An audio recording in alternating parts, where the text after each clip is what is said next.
Կալիֆորնիայի հարավային շրջանները պատրաստվում են ծայրահեղ շոկի։ Երեքշաբթի առավոտվանից մինչև ուրբաթ երեկո գործելու է ծայրահեղ ջերմաստիճանային նախազգուշացում։ Լոս Անջելեսի, Օրինջի, Ռիվերսայդի և Սան Բերնարդինոյի շրջաններում սպասվում են ռեկորդային ցուցանիշներ։ Գործարկվել են հարյուրավոր զովացման կենտրոններ, հիմնականում տեղական գրադարաններում և տարեցների կենտրոններում, որտեղ կարելի է պատասխանվել շոկից։ Լոս Անջելեսի բնակիչները կարող են օգտվել քաղաքի ինտերակտիվ քարտեզից կամ զանգահարել 311 մոտակա կենտրոնը գտնելու համար։ Քաղաքային մի շարք կենտրոններ, ինչպիսիք են Կանոգա պարկի և Պեկանի կենտրոնները, աշխատելու են ընդլայնված ժամանակացույցով առավոտյան 9-ից մինչև երեկոյան 10-ը։ Օրինջի, Ռիվերսայդի, Սան Բերնարդինոյի և Վենտուրայի շրջաներում նույնպես գործում են նմանատիպ կենտրոններ։ Շոկից պատասխանելու խորհուրդները անփոփոխ են՝ խուսափել արևի տակ մնալուց առավոտյան 10-ից մինչև երեկոյան 4-ը, խմել շատ ջուր ժամում 2-ից 4 բաժակ և կրել թեթև հագուստ։ Կարևոր է երբեք չթողնել երեխաներին կամ ընտանի կենդանիներին շոկ մեքենաներում առանց հսկողության, ուշադրության կենտրոնում պահել նրանց, որոնք զգայուն են եղանակի կտրուկ փոփոխությունների նկատմամբ։ Այժմ այն մասին, թե ինչ ենք պատմելու վայրկյաններ անց։ Կրակը Կալիֆորնիայում, ինչ է տեղի ունեցել Ռիվերսայդի պահեստներում։ Պատերազմի արդյունոտ գինը ԱՄՆ-ն հայտնել է իր կորուստների մասին։ Հարկային խարդախություններն ավելացել են, ինչպես չդառնալ խաբեբաների զոհը։ Մահ 24 ժամում, ինչ է կատարվում Թեքսասի կալանավայրում։ Գրողը թունավորել է սեփական ամուսնուն, ինչ են պատմել վկաները։ Տեղափոխվենք մեր ֆեյսբուքյան էջ։ Օսկարը ձեռքին, բուրգերի հերթում, Մայքլ B. Ջորդանի անակնկալը Հոլիվուդում, ստրկությունից մինչև սպիտակ տան ընդունելություններ, Ֆրիկլինների ընտանեկան լեգենդը։ Այսքանը թողարկման առաջին հատվածում, պակաս հետաքրքիր չի լինելու երկրորդ հատվածը, ով է եղել ամենաբարձրաստիճան հայ զինվորականը ԱՄՆ բանակում, որ հայ զինվորականն է գլխավորել ՆԱՏՕ-ի օդուժը։ Մանու Հարությունյանը այնպիսի մանրամասներ է հավաքել, որն անհնար է լսել առանց հպարտանալու։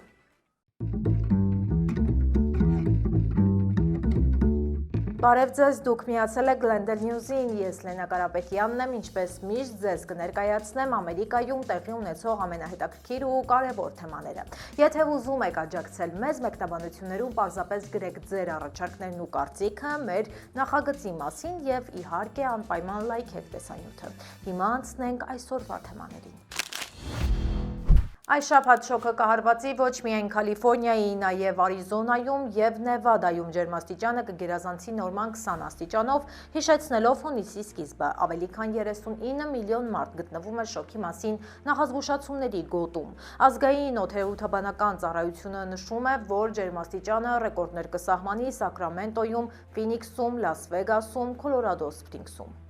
Մինչ արևմուտքը տառապում է տապից, ԱՄՆ այլ հատվածներում, մասնավորապես Վիսկոնսինում և Միչիգանում, ձմեռային խոշոր փոթորիկներ են։ Փենսիլվանիայում և Վաշինգտոնում նույնիսկ կործանարար քամիների և տորնադոների սպառնալիք կա, իսկ Հավայան կղզիները շարունակում են պայքարել հեղեղումների դեմ։ Լոս Անջելեսի շրջանի հանրային առողջության վարչությունը զգուշացնում է բնակիչներին զերծ մնալ օվկիանոսում լողալուց, սերֆինգից և ջրային խաղերից։ Ափամերձ մի քանի տարածքներում ջրի վերջին նմուշառումները ցույց են տվել, որ բակտերիաների մակարդակը գերազանցում է առողջապահության ստանդարտները, ինչը կարող է լուրջ հիվանդությունների պատճառ դառնալ։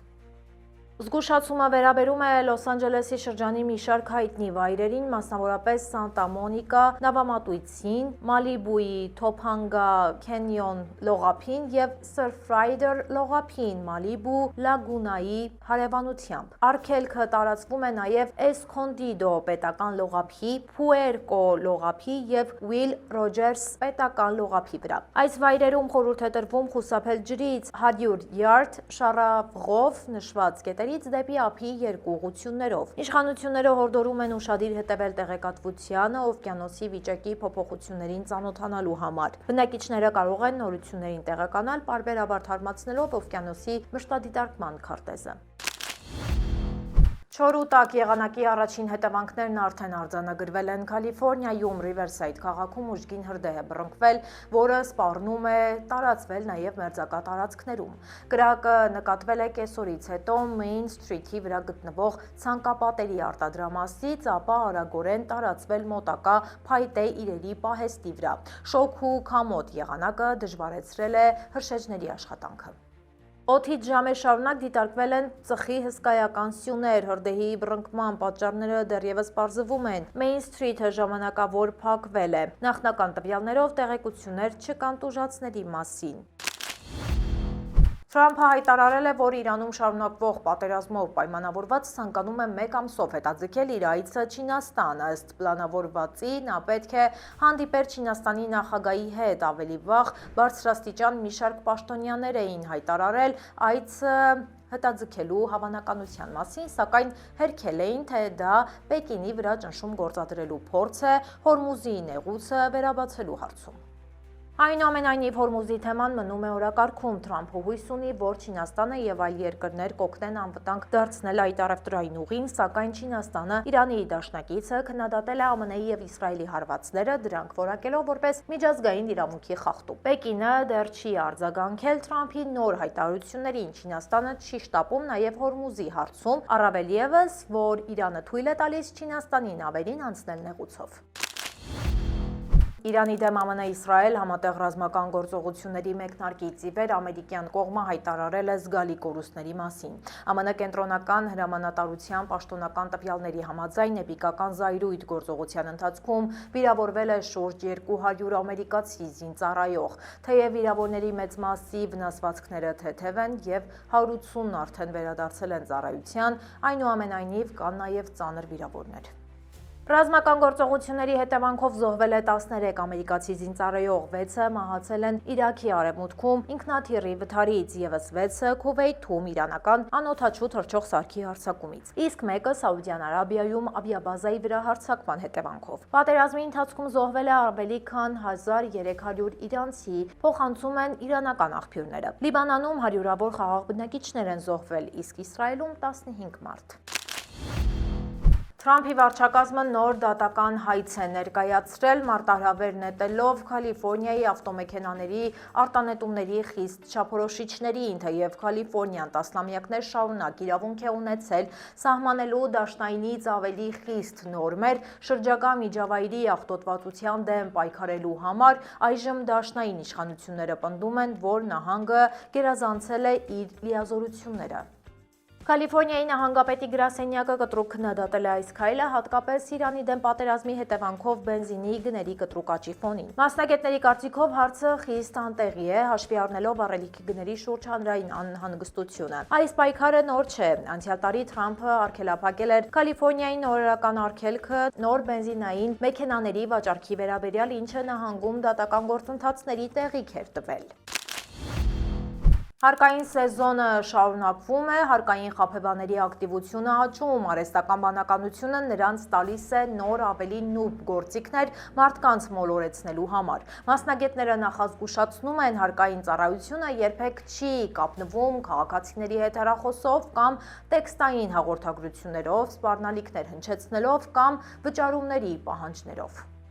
Նույնականացման տվյալների գողությունը այս շրջանում ամենատարածված խնդիրներից է։ Ինչպես պաշտպանվել, փորձագետները խորհուրդ են տալիս կիրառել մուտքագրիր, մի սեղմիր սկզբունքը։ Անհայտ աղբյուրներից եկած հղմանը սեղմելու փոխարեն հորդորում են ձեռքով մուտքագրել, հարկային ծառայության կայքի հասցեն։ Պատասխանատուները հորդորում են կասկածելի զանգեր կամ հաղորդագրություններ ստանալու դեպքում մասնագետների դիմել հետագա խնդիրներից խուսափելու համար։ Աֆղանստանից մի ներգաղթյալ, որը ժամանակին համագործակցել է ԱՄՆ զինվորականների հետ, մահացել է Թեքսասում IC կալանավայր տեղափոխվելուց 24 ժամ անց։ 41-ամյա ներգաղթյալը ձերբակալվել էր Ռիչարդսոն քաղաքում, երբ երեխաներին դպրոց էր տանում։ Ըստ ընտանիքի, նա առողջական խնդիրներ չի ունեցել, բայց կալանքի ժամանակ բողոքել է ինքնազգոց ուղղության վատթարացումից։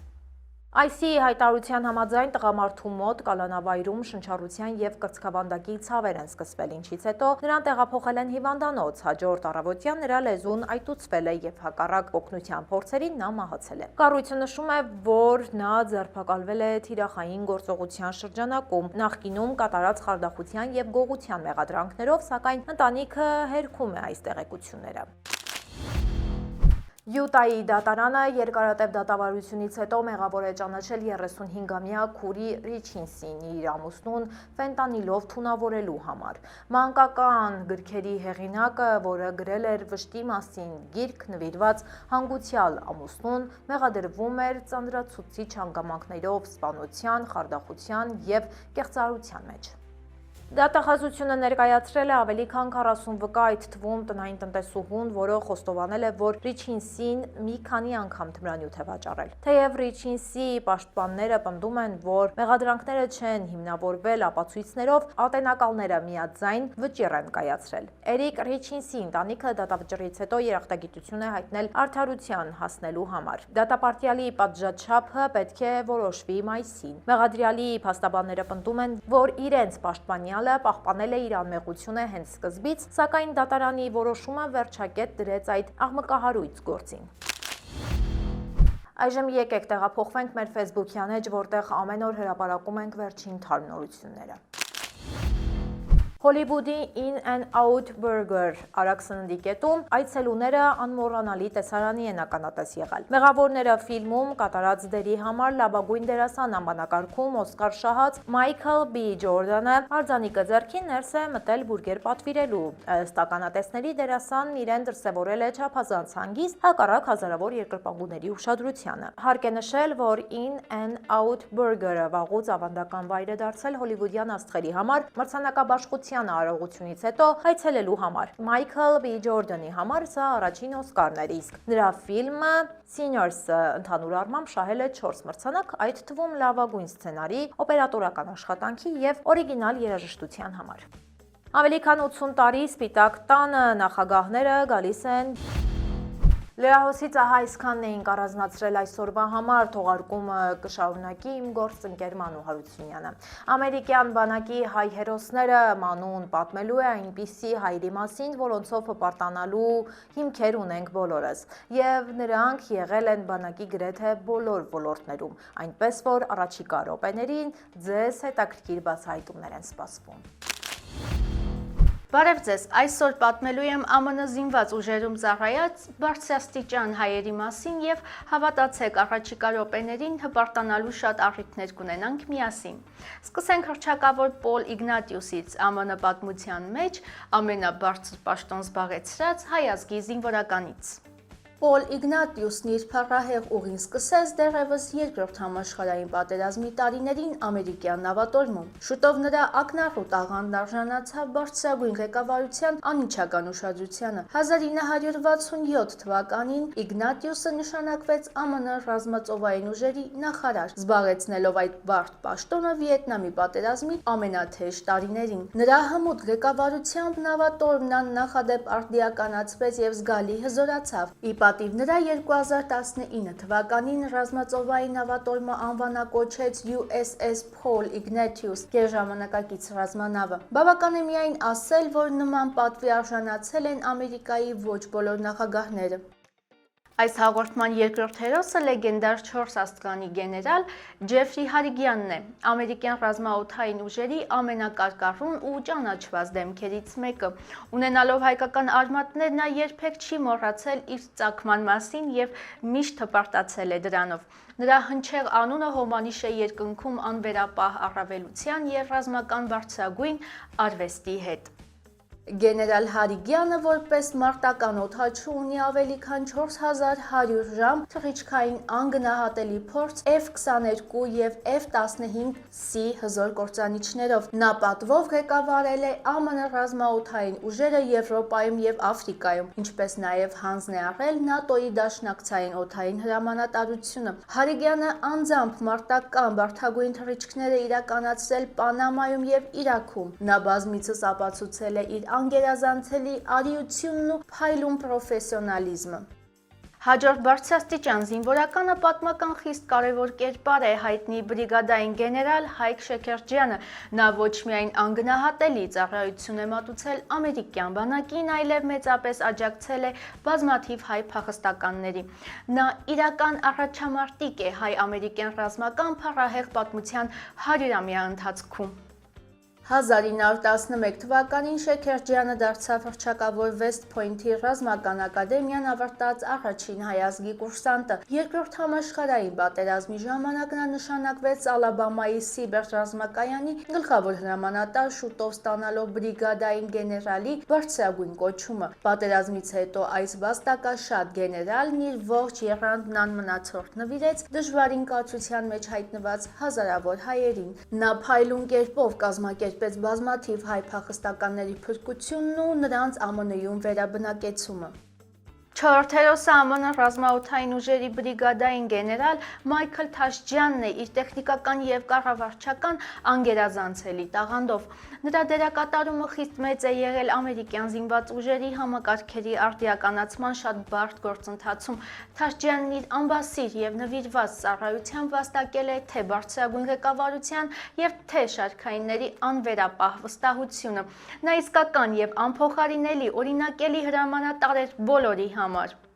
Լինելով Վեսթ Փոյնթի փայլուն շրջանավարտ, Թաշջյանը երկար տարիներ ծառայել է որպես ռազմաօդային ուժերի հրամանատարության շտաբի պետի տեղակալ։ Նա անմիջականորեն պատասխանատու էր երկրի օդային անվտանգությունն ապահովող գերգաղտնի նախագծերի և բազմամիլիարդանոց զինվորական գնումների համար։ Այս չափազանց կարևոր ոլորտում անթերի ղեկավարման համար նա արժանացել է մեծ հարգանքի։ Հայրենիքին մատուցած բացառիկ ծառայությունների դիմաց Թաշջյանը պատվով պարգևատրվել է պատվո լեգեոն շքանշանով։ Եվ վերջապես հռչակավոր գնդապետ Ջորջ Ջուսկալյանը ամերիկյան բանակի պատմության ամենաշատ պարգևատրված հայ զինվորականներից մեկը։ Նա մասնակցել է երկրորդ համաշխարհային, կորեական և վիետնամի արյունալի պատերազմներին, Հյուսիսային Աֆրիկայում ծանր մարտերի ժամանակ գերեվարվել է, սակայն հրաշքով փրկվել ու շարունակել է ռազմական ծառայությունը։ Իր աննախադեպ արիության և անկոտրում կամքի համար նա ստացել է 2 մարտական արծաթե աստղ։ Պատերազմից անմիջապես հետո Ջուսկալյանը երկար տարիներ աշխատել է Պենտագոնում։ Նա ապագա նախագահ գեներալ Դուայթ Էյզենհաուերի անձնական քարտուղարական կազմի առանցքային անդամներից մեկն է եղել։ Ամերիկյան բանակի փառապանծ հայ զինվորականների շարքը ավելի երկար է։ Վստահ եմ այս թողարկումը դիտողներն էլ կարող են շատերի մասին տեղյակ լինել, շարքայինից մինչև գեներալներ։ Այս թեմային առաջիկայում էլի կանդրադառնանք։